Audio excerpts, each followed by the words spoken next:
Thousands of children and families in Marion County struggle with issues like poverty, substance abuse, or mental and emotional illness. Many local services exist to help families in crisis, but families often don't know about these services or can't get to them. Unmet needs can result in child abuse, neglect, or juvenile delinquency. The Early Intervention Planning Council, through the Marion County Commission on Youth's Early Intervention and Prevention Initiative, has created a plan to give families earlier access to services in the hopes of reducing the number of children who get abused or neglected or turn to delinquent acts. We hope you enjoy our monthly program, Our Kids, Our Families, Our Communities, and learn more about the local services here to help you. Welcome. My name is Shana Martin. I'm the Director of the Early Intervention and Prevention Initiative at McCoy, and thank you for tuning in to Our Kids, Our Families, Our Communities. This episode will be focused on summer youth programs and employment.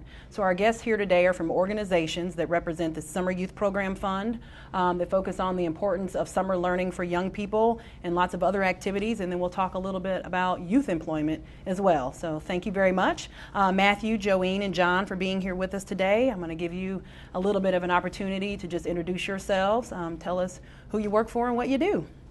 My name is John Brandon. I'm the President and Executive Director of McCoy, the Marion County Commission on Youth. My name is Joeen Pope, and I'm with Indy Parks and Recreation. I oversee some of the youth programs, day camps, and our summer servings program. I'm Matthew Rager. I work with Employ Indy. I'm the program manager for the Youth Employment Services program that works with 18 to 25-year-old youth, finding jobs and employment for them. Okay, well, thank you very much for being here today. We really appreciate it. So let's talk about summer. Summer is here, hopefully. Yes. Hopefully no more, not much more rain, no more freezing temperatures. And so families are looking for things to do for their young people this summer. And one of the things that we work on in McCoy and lots of other organizations is the importance of kids maintaining their learning throughout the summer. There's been lots of work done around how kids that aren't in activities that are educational or don't continue to help them with their reading and math, they actually can lose a couple of months. So John, why don't you speak to that a little bit? Well, we are fortunate in Indianapolis to have a group of local funders called the Summer Youth Program Fund. It's a consortium of, it's a coalition, I would guess, of private funders, some corporate foundations, as well as the City of Indianapolis. United Way is also part of it, who every summer pool their money to provide economic support to about 170 summer programs that serve in the neighborhood of about 38,000 young people, providing them safe places to go, surrounded by positive adults, interesting programs. And a number of years ago, the funders became aware of the research that you referred to that was done by the National Summer Learning Association that shows that young people, all young people in the summertime, lose academic progress, no matter who they are. But young people who come from economically disadvantaged homes lose more. And the problem is that loss is cumulative. So if you lose 3 months one summer, you never catch up with that. And there is some research that would indicate that as much of a third of the high school dropout rate is a result of what's called summer learning loss, or sometimes summer slide. So the funders have worked with our programs to introduce fun learning activities into our summer programs. Now, we don't want our summer programs to become summer schools, so don't worry about that, parents and children. But instead, there are lots of fun ways that you can learn, ways that you can learn games, very interactive methods of learning, as well as just giving young people the opportunity in the summertime to just read and read for fun.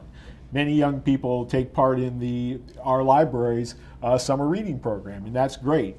The Indiana Department of Education is launching a new program called A Family of Summer Learners, that they're encouraging families to do family reading during the summertime.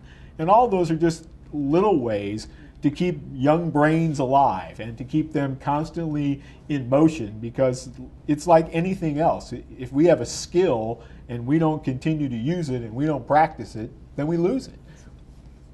Is there a way for parents to find out what those programs are that are supported by the Summer Youth Program Fund? Sure. They can go to the Summer Youth Program Fund website, which is www, and this is going to be a long one, Summer Youth Program Fund -Indy .org, and those programs are all listed on there, and folks can click on the listing and they will be able to find a program that's located near them. Okay, that's great, because it's really good to know. It's important for families to not only have their kids active this summer, but also making sure that their brains are active as well. So Right. making sure that they're looking for programs that are quality and that are providing those opportunities for young people. So thanks for sharing that with Sure. us, John. Joanne, why don't you tell us a little bit about Indy Parks and what you guys have going on for the summer? We have a whole slew of activities going on this summer. And we have our traditional and our environmental education day camps, and we participate in the summer reading program, and we also are working with the Department of Education to implement the program that John was just speaking of, the Hoosier Family of Readers. So we're working with that. And then we also have our swim lessons, we have dance classes, we have all kinds of activities going on. A lot of concerts this summer for families, for young adults. On the weekends, movies in the park. We have just a ton of things going on this summer.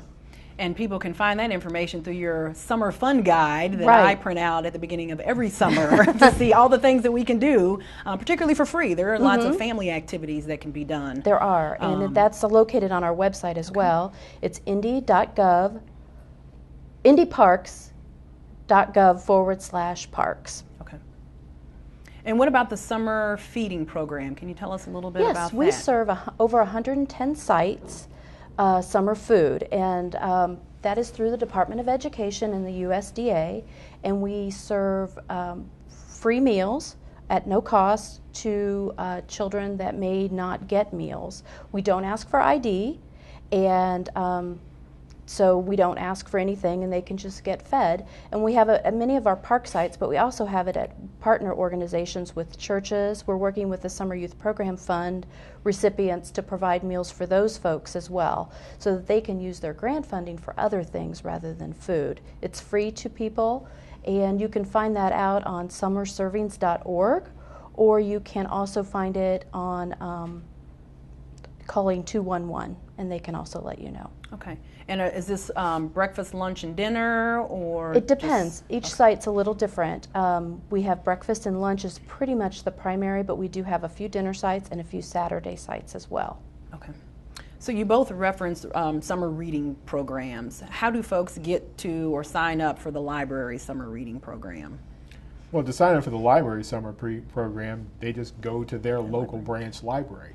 Another thing that's very interesting and maybe of interest to some of our parents and maybe even some of our young people is that the library also has instituted what I call a fine reversal program, or it's a way that by reading that young people can retire any library fines that they might have.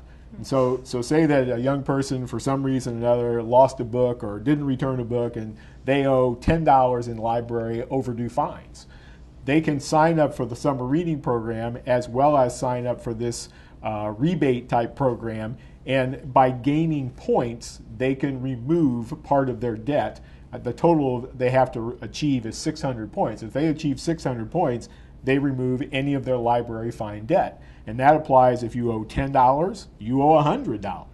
So it's a great program that our public library has just instituted as a way to welcome folks back who may not have the wherewithal to pay off a library fine, and they can do it this way as well as keep